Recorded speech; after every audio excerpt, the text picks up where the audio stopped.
Now, for more on this, we're joined by conflict analyst Hisham Al-Omeisy. He's in Washington, D.C. Very good to have you on the program, sir. You're also an information specialist, and there seem to be some conflicting reports here about whether the UAE actually sent weapons or not, and if they were intended for the separatists or not.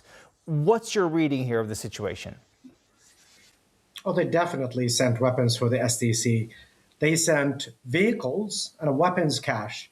The vehicles were stopped at the port, and the weapons cache was sent to an airport called the Rayyan. But this is not the first instance. They've been doing that for the past few years. They've been arming the SDC. They've been propping them up. So there's no confusion. There's no ambiguity in regarding to the shipment. Well, the UAE claims that this was weapons for their own forces and that this was not for the separatists. Well, here's the thing. The UAE basically has troops inside the country, but they're not that significant number of troops.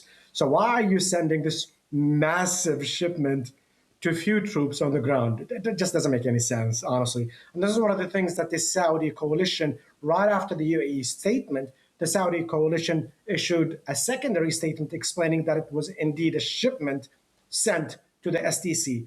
But I'm not even sure why are we arguing that small detail when there's a bigger picture here. The bigger picture being the SDC spreading across additional areas in Hadramaut and in Al-Mahra. Okay, so go on. So what does that mean then? Well, that means basically the SDC has been wanting to consolidate control over the South for the longest time.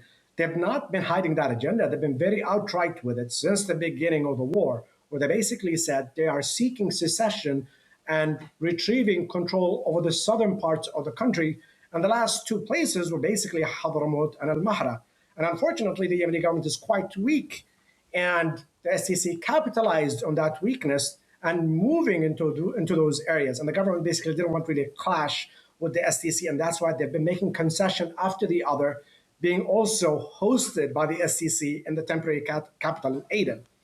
But unfortunately, it has been a bit of a miscalculation where they overstepped, they overplayed their hand, where they launched that military push and in the process antagonizing the Saudis. Hadramaut has been historically closer to the Saudis. It's literally in their backyard, and they were not about to let it be controlled by a force that owes its allegiance to someone else, basically the UAE. So can we look at the wider security situation of the Gulf then, and the power balance between the Gulf states, and of course the new reality with the Iranian influence in the region following those US strikes? How does it all play into that? Well, here's the thing. The UAE wanted a greater role. They wanted to create their own powerhouse. The Saudis have historically played that role. The Saudis have opened channels with the Iranians. They've been assuming command of the whole region, if you will say. But right now, there's different dynamic where the UAE has been implicated in supporting multiple separatist movements across the region, and that does not play well with the Saudi grand plan, where they're basically backing unity and backing a united front, everybody being on the same page. And honestly, for being blunt, they have not been on the same page for quite a while now, but it's all been happening under the surface. And now it just came to a head-on clash in Mukalla and Hadramaut. And it's no longer just a blinking contest. It's actually we're looking at a military confrontation right now. And honestly, I think the UAE did not expect the Saudis to bomb al-Mukalla, and they're taken aback by it. And now a whole new calculation is being considered. And Hisham, we still haven't talked about the Houthis. What do they think about what's happening? Well, this basically plays into the hands of the Houthis. Any weakening of the coalition that is opposing the Houthis works towards the benefit of the Houthis. And this is one of the reasons why the Houthis have been suspiciously silent over the past few weeks, because they're waiting for the dust to settle.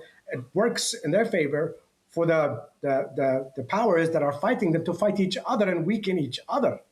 And when the opportunity is ripe, they will swoop in and take territory.